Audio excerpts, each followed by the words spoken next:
Sawadee Krap and welcome to another episode here for the Funky Pod, Mindful Media and Communication. And as promised 2 weeks ago, in the episode 2 weeks ago, we're going to have one last look at the Paris Olympics now that they just concluded with Tom Cruise jumping off the roof of the Stade de France Park, that stadium in Paris, and then jumping out of a plane in the US to save the world by bringing the Olympic rings. Then new Tom Cruise saved the world. We're all happy. Okay, so let's jump into Paris 2024 one more time. Why? Because, well, they've been dubbed, I think, and if not, I dub them, the Olympic Games of Controversy. And as always, I try to put a media perspective on that whole thing to see how the media played a part in it and how the media covered what happened, and if the media played a role in it, if communication played a role in it, and so on. Okay, so one more time, welcome to the pod. Like, share, subscribe if you would want to. That would be very, very helpful. So we're trying to, as always, diving into the intersection of media, culture, communication, society, and so on, right? And as I just mentioned in the quick intro, today it's the Paris 2024 Olympics. And I think that event was just, of course, I mean, it's the Olympics. It's about athletic excellence to some extent. But this is the first time, maybe it's also just my age now, but it's the first time that I wasn't wowed as much by athletic excellence as I was flustered, confused by controversies, mishaps, and so on. Yeah, from security concerns to like really bizarre blunders, and there's so many things that happen. So I would like to explore a little bit why, how was it covered, and so on. Okay. As we mentioned in the previous Olympics podcast, so the one 2 weeks ago, we talked about that the Olympics are usually supposed to be like a showcase of like the host country's culture. So in this case, the French culture, innovation. But instead, they became like a hotbed of controversy, as I just mentioned, right? From wrong national anthems to questions about athlete gender classifications and so on. So right now, the next few minutes, I'm going to try to take you through a few of those mishaps to then identify how the media played a part in that, okay? And so the first part I want to talk about are the security concerns, right? We heard a lot about like terror threats and so on, and that always happens with big events. We just heard it about the Taylor Swift concert in Vienna as well that had to be canceled. 3 concerts in Vienna had to be canceled because of terror threats. Right? So we heard this for the Olympic Games too, of course, there are terror threats and threats of instability and so on. And so then, of course, there are like super heavy security measures around such events, right? Understandably so, I guess. And then it depends on how the media portrays the atmosphere. And given that there are so many protests and kind of riots, right, happening in France, like before the Olympics, even during the Olympics, for sure now also after the Olympics, it makes sense to an extent that the security forces are out, right, and like out in force.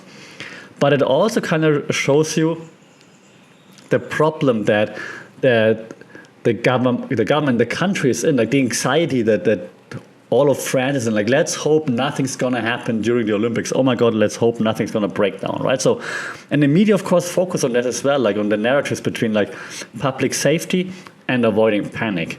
Well, of course, you also have to scrutinize the effectiveness of the security measures because there have been riots, there have been break-ins, athletes have been robbed, for God's sake, right? So you're out in full force, but you can't prevent stuff from happening.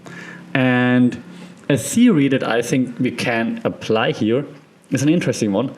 I think, and we call it the SARF. It's called Social Amplification Risk Framework, okay? I don't think we had a theory on the podcast yet, but it fits very well when we talk about security measurements and so on, because this theory explores like how risk events are communicated and then, of course, also perceived by the public. So this intense media focus on potential terrorist threats, potential protests, riots, and so on, and that huge security presence, like in everyday life and everywhere, this could like create this feedback loop where then public anxiety was both like a cause, but also an effect of media coverage, right? Especially both. You're anxious, and then you talk more about it. You become more anxious, and you talk more about it. And you become more. It's like, ugh. Okay, so that's the academic way of describing it. Ugh. So that's basically the social amplification of risk framework, SARF. Okay, so this framework helps us to understand why security concerns at, in this case, the Olympics, were so prominently featured in the media. Even though, like, I mean, things happened, like break-ins and stuff, and it's terrible, and like protests and a few riots in the early stages, right? Which is terrible. We don't want that. But on the grand scale of things, like no terror attack happened, for example. Good, right? Let's be clear about that. So we could argue that no major incident occurred, but that extensive coverage created an environment of like heightened fear, if you will, right? That impacted like public perception. Maybe I'm not sure if it really impacted attendance because the stadiums always look packed. So, but it definitely impacted perception, especially in other countries. Maybe in France, people are like that. We know how to live with it. It's always the case. We still go out and party and have fun. But from abroad, right? You're like, not sure if I would want to be there right now. Okay, so that's a risk framework. Right? Social amplification of risk framework. In social amplification, because you're aware of it the whole time, of the risk that is there, so you're getting more anxious. The more anxious you are, the more coverage you see about it. A, because it leads to clicks and views, but B, you're more aware of it and you look closer to those things that are related to like your anxiousness, your anxiety, and so it's like this vicious circle that you're in. Okay, so that's the social amplification of risk framework. All right. Again, not playing down the events that happened, but luckily, right, no major, huge, big incident has happened, which is of course a good thing. The second part I would want to focus on for a little bit is of course the environmental and the health issues. Okay. And the major topic we heard, of course, was first the pollution in the Seine, right? So the high levels of E. coli bacteria in the Seine. Surprise! So, okay, I will try to tone down the German hater of everything French. Okay, but so the high levels of E. coli bacteria in the Seine were, of course, a big topic in the media, which apparently nearly led to the cancellation of the water events. And so the media focuses on this, of course, of the issues that raise questions about like the practicality of holding events in such environments. Okay, so that's one thing. And the second thing, heat wave, right? And the athletic accommodations, of course, like the backlash over the lack of air conditioning in the Olympic Village, for example. Like, since I'm from Germany, like Team Germany brought in like air conditioners, I think, like Team England too, others probably too, Team US for sure too, I think. So there was a huge backlash here, of course, and so lots of countries had to bring in their own cooling systems, which of course does not speak for the organizer. Right? You're like, yeah, we want to be carbon neutral or something, but to what cost is the question, right? And a theory that fits here. Actually, I just saw a post while preparing for the podcast of an US athlete who posted about going to the healthcare providers every day because the Olympic Village provides free healthcare for athletes. So she got new glasses, new whatever. I mean, I just wanted to add it doesn't really apply to this right now, but just speaks for the US medical system, I guess. But back to what I just said, right, to the environmental and health issues. And the theory that I would want to talk about here is a theory that is really close to my heart, and I mention this to my students all the time because it's just so prevalent in the media. And it's called moral panic theory. Okay, so this theory can be used to analyze the media's reaction to, in this case, environmental risks like pollution and heat waves. Okay, so the media often like highlights potential dangers in a way that might have exaggerated the actual risk. So, and this leads to creating like a sense of panic, urgency amongst the public. I'm not saying that not having an aircon isn't annoying for an athlete, of course, and it's definitely not like ideal to reach peak athletic performance. However, it's not like they're, I don't know, I don't want to make light of it too much, but it's not like the athletes are, and pardon the terrible example, but it's not like the athletes are dying or something, right? So it's not like you have to panic about it. But the media, of course, looking for things to panic about, because panic then sells more views, gets more views, sells more clicks, and whatnot. Okay, so the moral panic theory gives us like insights into like how the media handled the environmental issues at the Olympics, for example, like also like just exaggerating maybe the potential risks swimming in the Seine. Not saying there are none, and an athlete actually got sick, I believe, right? But thanks to the E. coli bacteria in the Seine. So there is definitely a risk, but I am just saying that athletes swimming there have swum in polluted water before, will swim in polluted water again. And is it disgusting? Yes. Should they do something about it? Yes. Is it as bad as the media makes it look? Not sure. Okay, that's all I'm saying in this case. So the moral panic tries to just make you panic more than you should in order to increase the likelihood of you clicking, viewing, sharing, and so on. Okay, so that's all I'm saying. That's the moral panic theory. So the coverage of like the Seine's pollution, the heat wave, and so on was like framed in a way that like amplified the urgency and the danger, and potentially leading to like a disproportionate amount of public concern. Okay, it's not that we're not concerned, but it's like blowing it out of proportion. That's what I'm saying. That's the moral panic theory. Okay, why? Again, because panic sells. Okay. Now is the time where you can cancel me. I keep this one short to avoid the cancellation. But let's see. So, organizational blunders, and like we have to talk about the gender controversies at least a little bit, right? So this gender classification controversy with the boxers, right? So there was this heated debate in boxing with like those. I think there were like two boxers who identify as female, but they had like this huge discussion: are they male? Are they born male, born female, and whatnot? This was, of course, like a huge stir, right?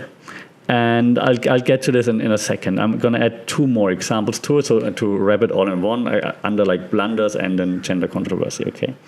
The second blunder I want to talk about is the wrong anthems and wrong flags. Like, I mean, opening ceremony, they played like the North Korean anthem or something, or the announcement was North Korea and it was South Korea. Then there are different, like, wrong anthems being played, there are wrong flags being raised. Then reporters can't pronounce the country, like the Olympic gold medalist from Dominica. Oh God, I hope I said it right now.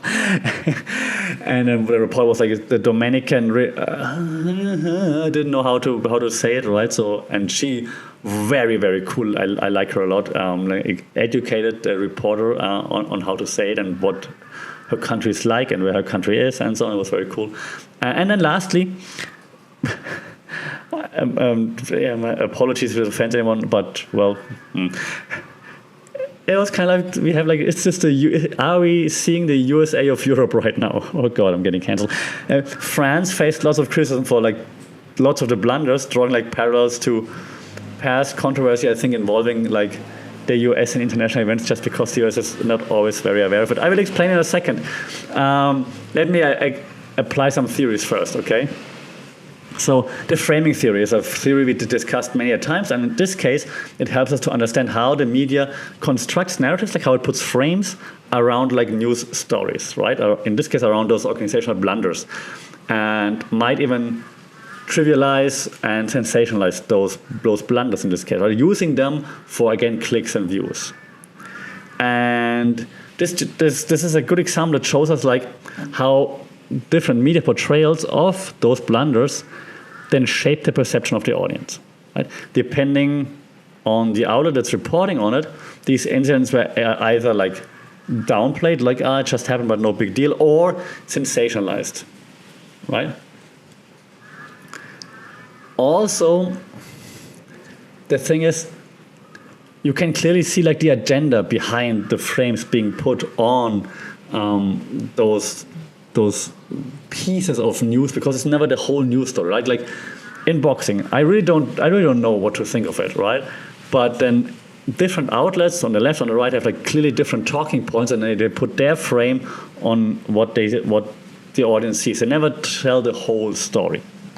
The same thing with like then those organizational blunders. It's like, oh, sorry, it's just the wrong name or whatever. But there's no like, why did it happen? Who's responsible? It's never like the whole story. Never like a big apology or anything behind it. Right? It's just like reinforcing your talking points to cater to your audience, to make your audience more enraged, more like, yeah, that's my team is right, the other team is wrong. That's all there is, and that is very, very frustrating, especially when it comes to an event that should, in theory, focus on athletic excellence rather than on talking politics, which clearly it does not anymore, but this should be the case with the Olympic Games. Frustrating, okay, framing theory.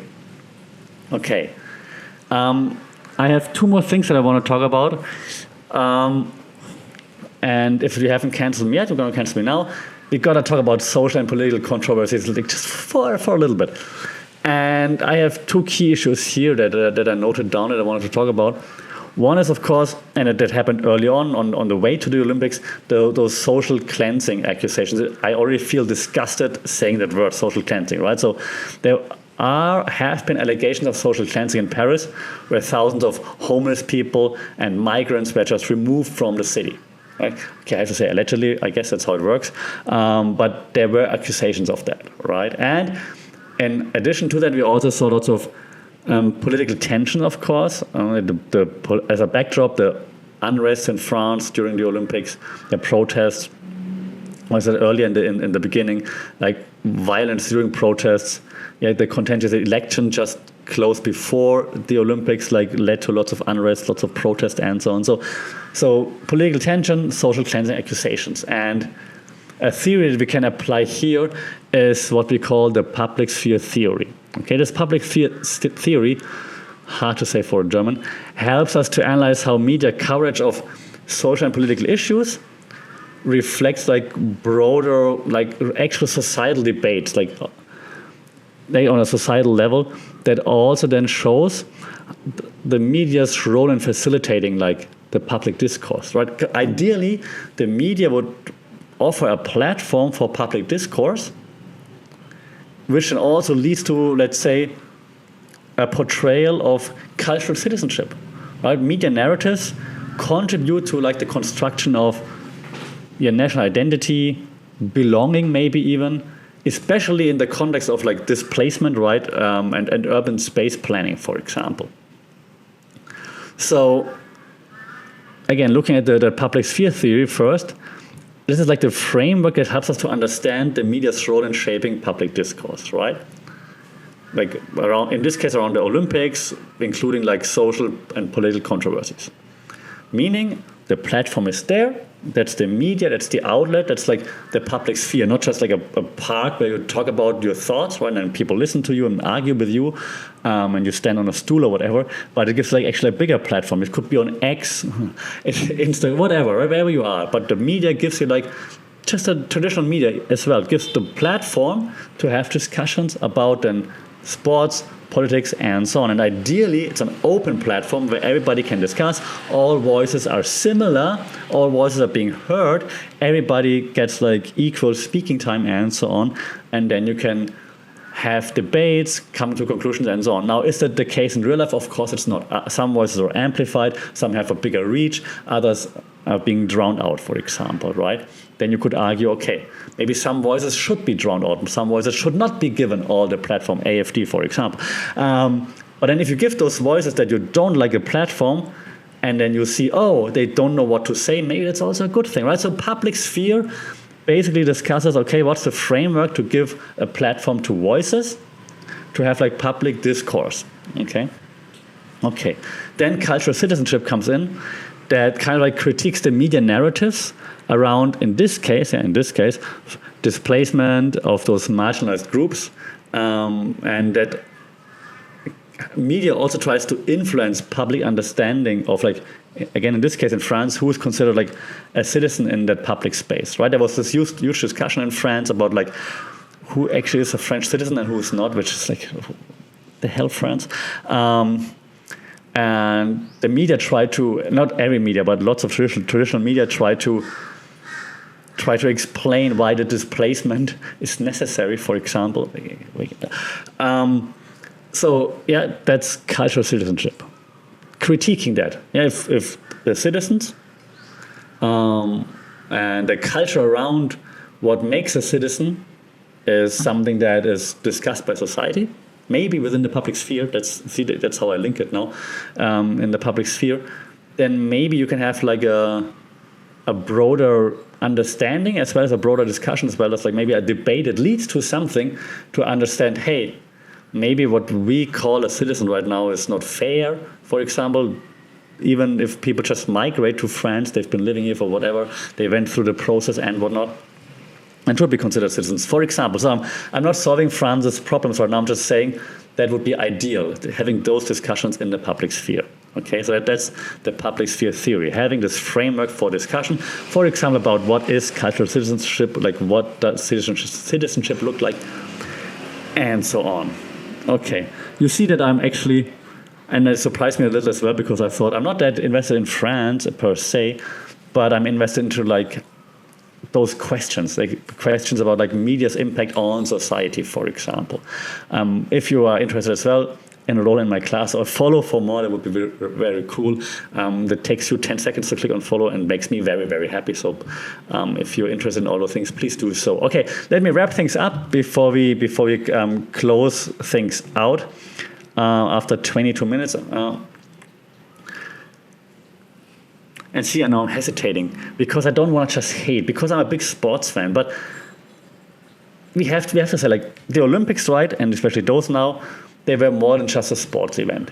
It was, to me, as you can see, like a case study in how media narratives are constructed and the impact they have on public perception in particular. Like through the lens right now of recapping social amplification of risk, moral panic, framing, public sphere and cultural citizenship right now, you can see how the games reflect those broader societal issues and those media dynamics that impact society. And that's why I'm so intrigued by media and communication science, and that's why that's my field of work, because I find it very, very interesting how media communication impacts society as a whole.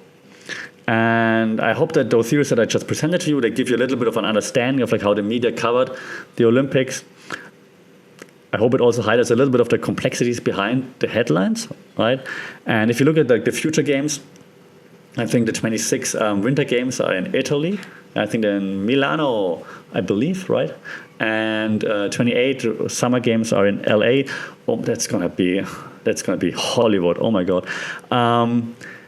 So it's going to be interesting to see how these dynamics, of course, evolve and what theories might emerge that become more prevalent as we move towards the next Olympic Games. Now, signing off and asking you, like, what did you think about the games? Am I too negative right now? Am I too German?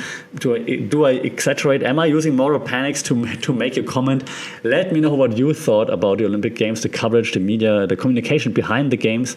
What is your biggest takeaway, or what are your biggest takeaways? And until then, well, stay safe, take care, like, share, subscribe, leave a review. That would be very helpful. And I do hope you all get a pet duck. If you don't understand this, check out that, I'm not sure if she was 12, 14, that young skateboarding gold medalist from Australia, because all she wanted was a pet duck, and now she gets one, which is awesome. Until then, stay safe, take care, we talk soon.